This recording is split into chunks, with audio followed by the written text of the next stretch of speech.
પદ સુધી પહોંચ્યા અને તેઓ અર્ધેસરજી કોટવાલ તરીકે સમગ્ર સુરતમાં જાણીતા થયા.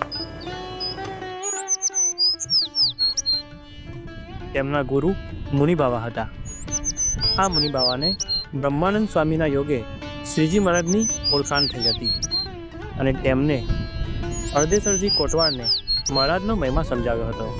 આ અર્ધેસરજીને 20 વર્ષ પહેલાં ભગવાન સ્વામિનારાયણે વચન આપ્યું હતું કે તમારી ઉપર અમારી કૃપા વરસી છે, માટે હવે કોઈ ચિંતા કરશો નહીં.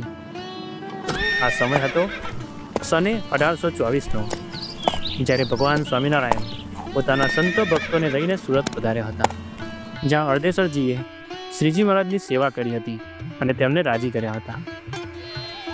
આમ તો સુરતમાં ભગવાન સ્વામિનારાયણ પોતાના વન વિચરણ દરમિયાન જ પધાર્યા હતા અને ત્યારબાદ પોતાના સંતોને પણ સુરત મોકલીને સત્સંગની